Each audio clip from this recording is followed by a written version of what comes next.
a week of bad days, and then I usually get better and start feeling better and have some good days.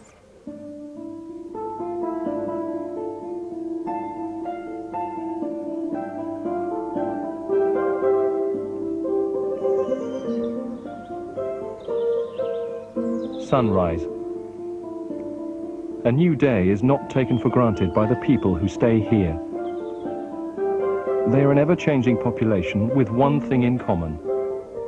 Each family has a child who is terminally ill. Here they have space to relax and professional help to share the load.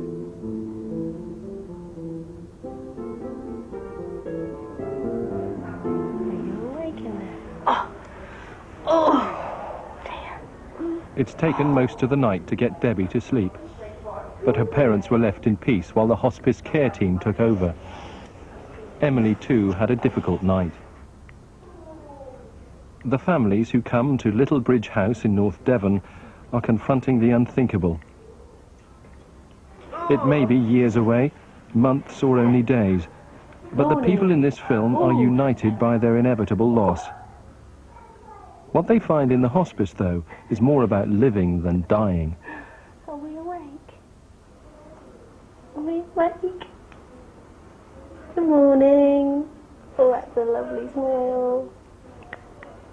6-year-old Debbie has made friends with Emily, who's 5. Good morning, Emily. Emily's come to say good morning. Who's this? Say, come on, Debbie. Can you say, come on, Debbie? Yes, Debbie. Say, come on, Debbie. It took 5 years of fundraising before the Southwest's first children's hospice could open its doors last year. But the story of Little Bridge House starts much earlier. It was born in one family's tragedy. A young couple who were told that their 2 small children were going to die. I think it's written on our hearts. I think every parent could tell you every last detail about diagnosis day, if you like. The room we were in, the people who were with us, the weather. Katie was a very bright, alert little girl, a little baby, and reached all her early milestones just when we were anticipated. And it wasn't till she was about 2 that her speech wasn't developing, and I was very conscious that she was beginning to lose step with her peers. They were continuing to develop, and yet somehow she seemed to be just moving slower and slower in terms of development. She'd had a series of ear infections. She'd had a lot of upper respiratory tract infections. She'd had problems with her feet. She didn't sleep at all at night. And something was wrong. Katie's diagnosis when it came was grim. The symptoms, only just apparent in the family video of their bright little girl, would get worse. There was no cure. Katie had a rare genetic disorder. At that time, they said they would have to test Tom because there was a 1 in 4 chance that he would be carrying the same disorder. We were originally told that he was fine, and then a few weeks later they rang to say they felt they'd made a mistake and that he too was probably suffering from the same illness, as proved to be the case.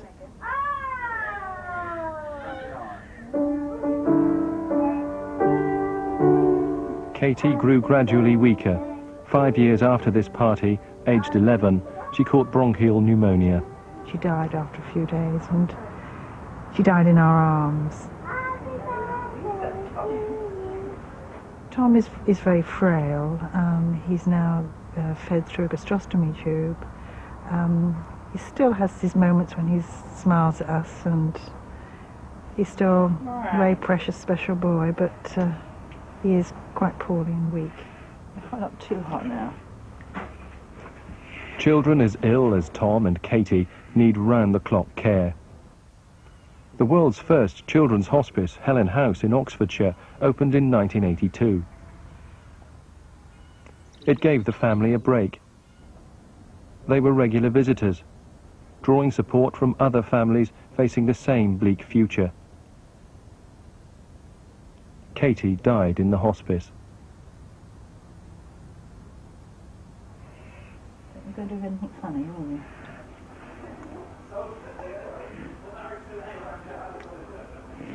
A bit of water. It's dry.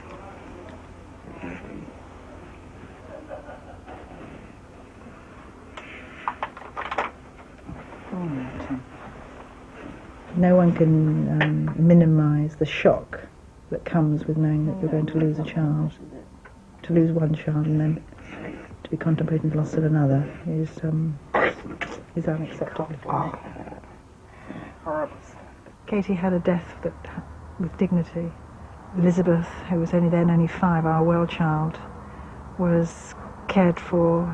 It was obviously very distressing for her. However, we've been very honest with her about what was happening, but if it's difficult enough for an adult to understand the finality of death for a little child, it's almost incomprehensible. And those painful last days we were all eased through, if you like. And Helen House remains there for us as a family and is very much the inspiration for Little Bridge House. At Little Bridge House, carers, relatives and patients contribute to a unique atmosphere. There are more laughs than tears. Hello, my name's Daniel O'Leary Williams. I am a regular visitor to Little Bridge House. I like this place because this is wonderful. I mean, I've had 6 brain operations. I've been up and down the country to see places, and there's no other place like this. It's wonderful. I'm here to show you around and to show you how wonderful this place is.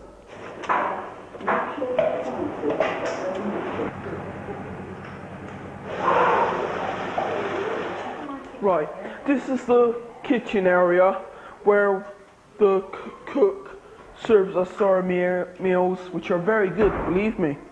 And you know, we got the dining table behind you. Mary, Andy, Jean. Oh, Tina, God, I forgot Tina. The Farwell's vision quickly gathered support, and thanks to the continuing effort of fundraisers, the hospice can now offer free care to families from across the region.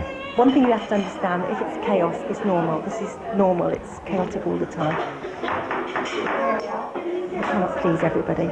Today we're feeding about 35, 36 people, and of course we just won't please everybody. We get children who just won't eat anything except maybe fish fingers or hot dog sausages or something like that. I wondered whether I would be able to cope with the emotional side of it, but it's a very, very happy place. Well, you've seen for yourself that everybody's happy, and it's not as depressing as people would think. It really is a happy place to work, and it's lovely. Well children, often sidelined in the presence of an ill brother or sister, are given an equal share of attention. Take them canoeing and abseiling and swimming and 10-pin bowling, whatever we can do to enhance their quality of life and to give them some really good memories, so when they look back, their childhoods weren't completely dominated by this dreadful time. You haven't seen anyone on a horse going past? I have to say that this was entirely my wife Helen's idea. It's sort of not Noel's Ark, it's Helen's Ark. There we are. I would say a constructive and hopefully very pleasant diversion. As you know, the hospice has a lot of medical care, a lot of experts associated with it. But I think that it's of value to the people who are here to have me drop in, other people drop in, just as a bit of a distraction. I'm sure it has an extremely beneficial effect for parents who, do want to be distracted from the reality of the situation. Hello, we're the Hill family using Little Bridge House, and this little girl here is Kirsten. She's the youngest member of the family. She's just 6. And this is Sally. She's our big girl. She's 14. And Jenny, who's 11. And Louise, who's nearly 17. And my husband Gordon. Right, this is the messy playroom, basically where we do our art things. I'll show you what there is inside, basically.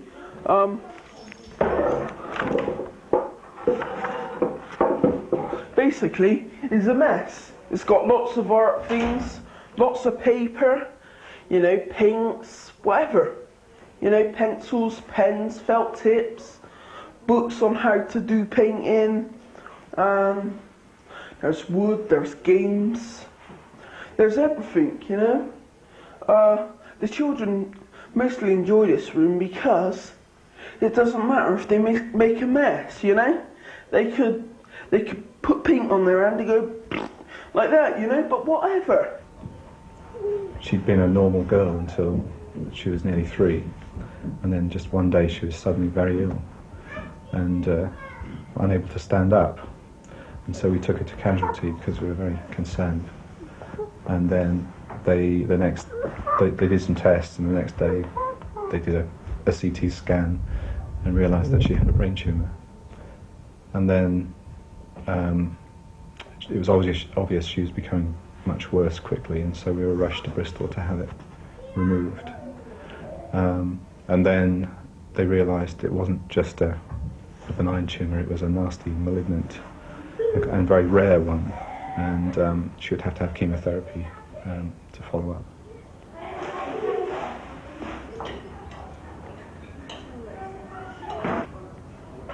I think they felt that it was going to be a very sad place, firstly, and again, another thing to do with Louise. Oh no, you know, like another hospital appointment, we've got to go to the hospice now for a weekend. And they weren't at all positive. And then as soon as we came here and they realised what the atmosphere was like, the welcome that they got, they loved it. They were shown their bedroom, and on the wall in their bedroom, the staff had put up letters, welcome Sally, Jenny and Kirsten. And the very fact that people were thinking about them as not, they thought it was all going to be about Louise as normal. Louise is cared for, and then I'm free to spend some time with the well children. I really enjoy that, so that's wonderful. Just play table tennis and take them off to the mega zone for laser shooting and fun things like that, which I never really get a chance to when we got Louise around. I feel it's a bonus for the children. It's something positive that Louise brings into the family, rather than when we're at home it all tends to be negativeness, and the fact that they get pushed to one side because Louise needs a nappy changing, Louise needs feeding, Louise needs putting to bed, and so we have a bit more time for them. Mark Reed is the only male nurse on the hospice staff. Everybody else has had a go at this baby. I know, but you're things like that. I'm allowed to do it for a couple of the babies. No, you're not. We try to offer here a complete flexibility for the families. They can come here, they can actually spend time with their children that are actually sick and just forget about all the washing, the ironing, the cooking, the cleaning, and actually have some sort of quality time spent with their child. Or else they can actually come here and allow us the privilege of actually looking after their child, so that they can have a break, that they can get a night's sleep maybe, that they can actually go out and enjoy, you know, the North Devon sort of surrounds. There's lots to do in North Devon for them, even if it's just popping down to one of the local very good pubs for a meal together. Or else they can actually come and leave their children completely with us and actually go elsewhere and have a complete break. Jenny's not well. They diagnosed that she had a genetic problem that damaged the liver. Basically, she ended up with cirrhosis of the liver, and then therefore needed a transplant. She started going to play school and doing all the normal things normal kids do. It was completely different. She started to talk, which she hadn't done before. She was just like a normal kid for quite a while. Yeah, it was brilliant. I don't know really why things started to go wrong, but slowly they did. It became evident that she would need a second one. Remember the last time you were here and you had that alcohol? Yeah. It didn't make you go funny, did it? Jenny, who's 14, has chosen not to undergo a third liver transplant. I did think about it first. And then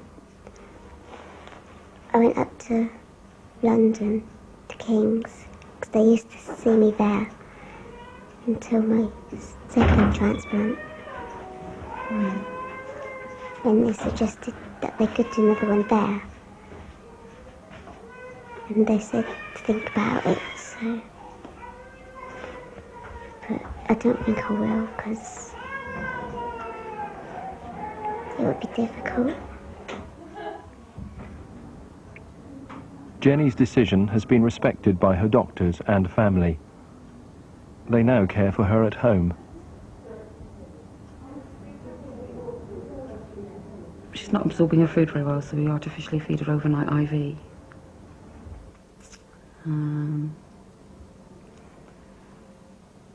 Which maintains her weight. She doesn't actually really put on much, but it maintains her weight. My oldest daughter's 14, Sally, and she's been down with me into the little room by the chapel, which is the special room where children are laid out if they die here. And we've had quite a lot of talks about death and what death means to her and what if a child dies while she's here, all sorts of questions that she's asked me about death. And I feel that's quite therapeutic and quite healthy. Having a room here that looks to all intents and purposes like an ordinary bedroom has been very special to them, because they're having to come to terms with something that really is unthinkable, the loss of a child. It is in fact, to all intents and purposes, a mortuary, but it doesn't look like one. We have here a refrigerated mattress, so a child could actually potentially stay here for a whole week, right from the time of death to the funeral. I want my children to talk about death because it's something that happens to us all, it's part of life. And in our society it's very much taboo, I think. You know, people don't talk about it, they hush it all up, and it's become a fear, and it's not something to be frightened of. It can be very positive. It can be quite a positive experience, I think, and I want it to be a positive experience in our family life. I don't want it to be a thing that everyone's going to, want to brush under the carpet. In the year Littlebridge House has been open, 15 of their children have died. I'm Sue Hayward, and this is Emily. And Emily has Hurler syndrome, which is a mucopolysaccharide disease, and it's a progressive illness. So she will gradually deteriorate both mentally and physically, and her life expectancy is about 10. For the Well brothers and sisters, the hospice offers a chance to discuss feelings their school friends just can't comprehend. I'm just beginning to sort out the washing, which is one of the things that we do at night. The other things that we'll do tonight are some of the cleaning of some of the rooms, ironing, get some things ready in the kitchen for tomorrow, and of course looking after the children if and when they wake. We also find at night very often that it's a time that parents come down and sit and chat to us, because it's a time when it's quiet and we can actually listen to them without being interrupted all the time. Nights can be the hardest time at home. Here, the care team take over. There was a pitter-patter, pitter-patter, and some bits of mortar fell from the wall above. Old Mr. Bunny had no opinion whatever of cats. He took a tremendous jump off the top of the wall. You going to go get a drink? Come on then, let's go and get a drink. Bedtime drink. That's bedroom 1, badger, butterfly, dolphin, elephant, hedgehog, kingfisher, otter, seahorse. Those ones don't mean anything. So and each of these is a different door, and that's Emily. Right. Yeah, he always. Emily's twin brother Thomas has stolen her dummy, a regular event. Thomas got your dummy, hey? So you got yours. All right. Right. You gonna have a drink? Yeah. That's a good girl. The first thing that I like about this bedroom and the bedrooms around here is they're very private. You know, they have desks, a wash basin, and they also have a door going outside, and the beds are very comfortable. You know, you're given a bit more freedom. And some people aren't given enough freedom, so when they come here, they enjoy it even more. Hi. Would you fancy going down the pub? That's a good idea. It is said that the effect of eating too much lettuce is soporific.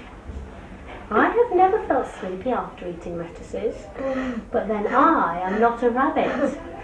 I'm just going to go and get Emily some more paracetamol. Okay.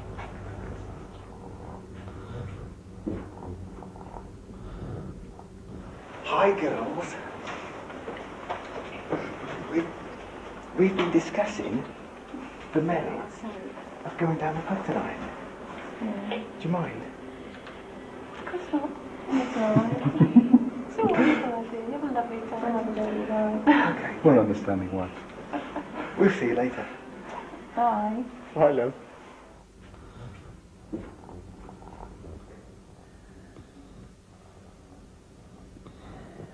There we go. Right. Night, Eloise. See you tomorrow. Night. You don't want to come as well? Do you mind, Danny? Sure. They're all asleep now, so... That's all that was. Except for Sally, who's playing table tennis. With Danny's brother. Okay? Can I borrow a £5?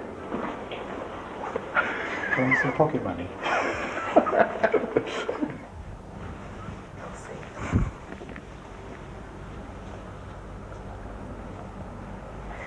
She's usually very cunning. She makes you hold her hand so that she knows when you're going. Fingers crossed.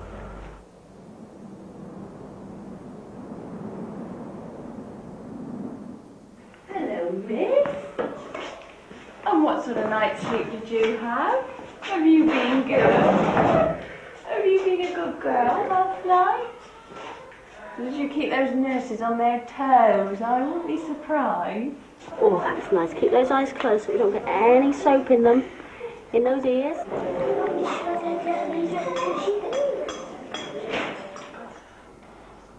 It's certainly changed our perspectives of life. We used to worry about lots of trivial things before this happened, and now I suppose the children's welfare comes first, and particularly hers. And we, as you say, we take one day at a time. When I come here and I come away from here, I feel I've really been in touch with real life. It's coming down to sort of grassroots, you know, feelings, of thoughts, of life, of death, of the things that we all have put up with and deal with. It's the only place where we can come and be with other people who feel the same, because no matter how close your friends are, I don't think anyone really understands what it's like deep down, apart from other parents who also have a terminally ill child. When you're at home with even your close friends, you don't... It's not something you bring up and want to discuss how you're feeling. And when you come here, you meet other dads who are in the same kind of situation and experience the same kind of things, and tend to share your feelings and share your thoughts with them. And that's quite a... That's a real bonus. We have found, and it's been our experience, that good does come out of bad, and that we've endeavoured to use our own experience as constructively as possible, and we've been given somehow the strength to do that.